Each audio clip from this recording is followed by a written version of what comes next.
Selamat berjumpa kembali dalam layanan audio Sahabat Perjalanan. Hari ini adalah hari Sabtu 20 Juli 2024. Tema renungan saat teduh kita dengan judul Masih Adakah Orang Baik? Firman Tuhan terambil dalam 2 Raja-Raja pasal 6 ayat 21 sampai dengan ke-23. Lalu bertanyalah Raja Israel kepada Elisa, tatkala melihat mereka, kau bunuhkah Bapak? Tetapi jawabnya, jangan. Biasakah kau bunuh dan kau tawan dengan pedangmu atau dengan panahmu? Tetapi hidangkanlah makanan dan minuman di depan mereka, supaya mereka makan dan minum. Lalu pulang kepada tuan mereka, disediakannyalah bagi mereka jamuan yang besar, maka makan dan minumlah mereka.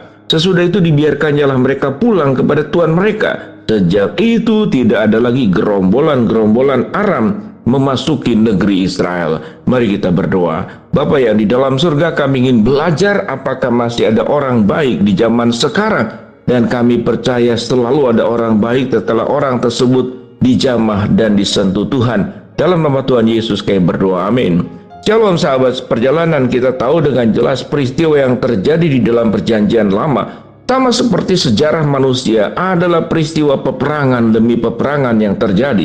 Motivasi peperangan itu banyak alasan. Yang pertama tentu adalah untuk melakukan sebuah invasi, memperluas katakanlah daerah yang dimiliki, lalu kemudian supaya bisa mendapatkan juga berbagai macam sumber daya alam, sumber daya kemudian peternakan, sumber alam, sumber-sumber segala sesuatu yang untuk kepentingan daripada kehidupan daripada masyarakatnya, rajanya, dan juga tentu kerajaannya.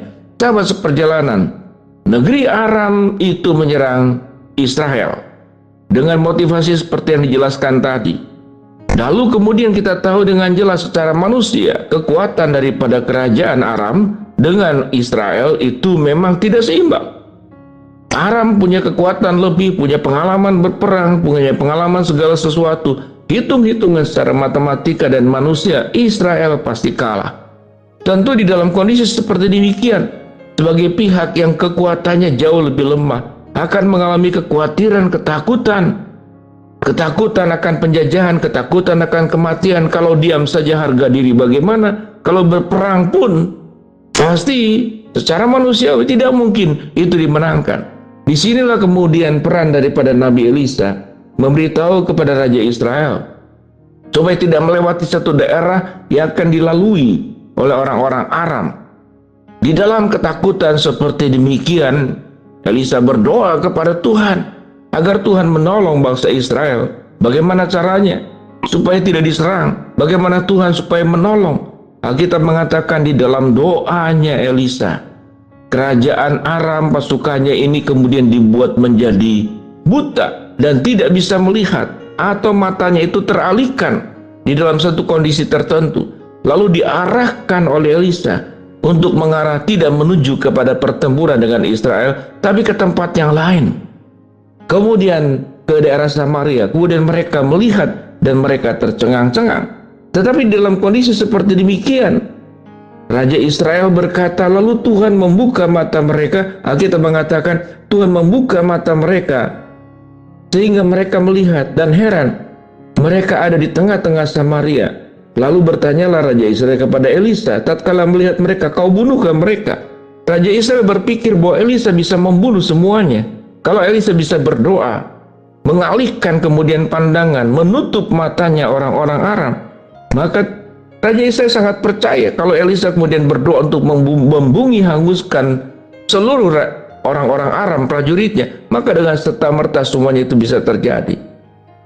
Tetapi apa yang dikatakan oleh Elisa, apakah engkau punya kebiasaan?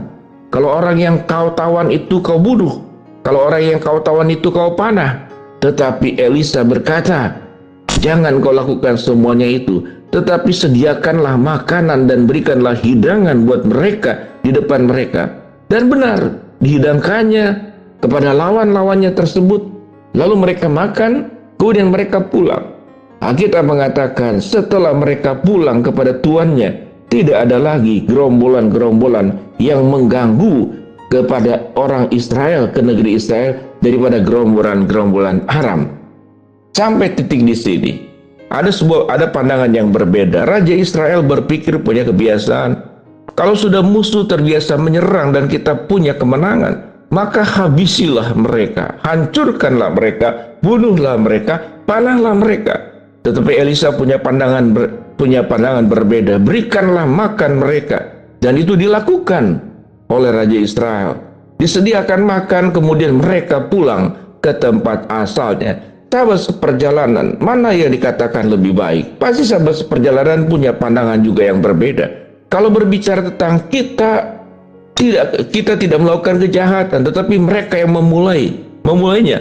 Secara hukum, kalau ada pencuri datang ke rumah dan itu mengancam nyawa kita, secara hukum dalam rangka pembelaan diri, kita boleh kemudian membunuh pencuri tersebut. Kalau kondisi kita pun terancam nyawanya, antara kita dibunuh atau kita membela diri dan kemudian melakukan tindakan pembunuhan juga.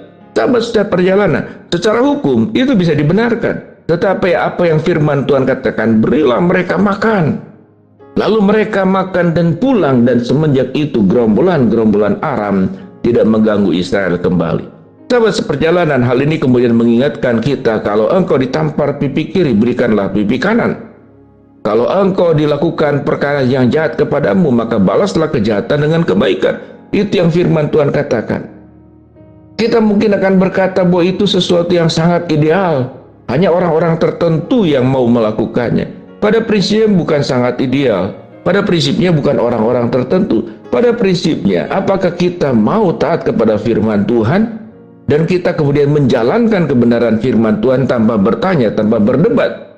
Kalau kita tanpa bertanya, tanpa berdebat, kita hanya taat sepenuhnya apa yang Tuhan perintahkan, apa yang firman Tuhan katakan, kita taat sepenuhnya, maka tidak ada yang namanya tidak ada kerelaan untuk melakukan semuanya itu.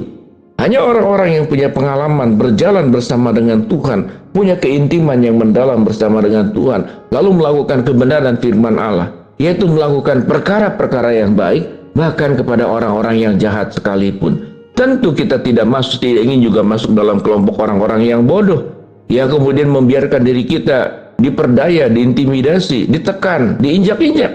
Tetapi kalau kemudian setelah lewat doa dan kita percaya Tuhan mengarahkan kita untuk membalas kejahatan dengan kebaikan, maka lakukanlah. Maka berkat Allah akan tercurah kepada setiap kita masing-masing. Pada prinsipnya sahabat perjalanan, memang kebenaran firman Allah bukan untuk diperdebatkan. Memang kebenaran firman Allah bukan berbicara tentang kita diperlakukan tidak adil, lalu kita harus berbuat baik. Maka ada banyak argumentasi yang gugur kalau kita punya ketaatan kepada firman Tuhan sepenuh-penuhnya. Dan kita akan mengalami sebuah perjalanan iman.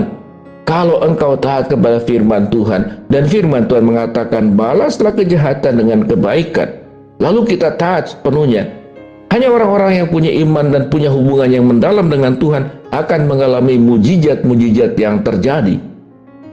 Yang tadinya kalau orang kemudian kita balas kembali, dia akan datang dengan pasukan yang lebih kuat. Akhirnya peperangan tidak pernah terselesaikan.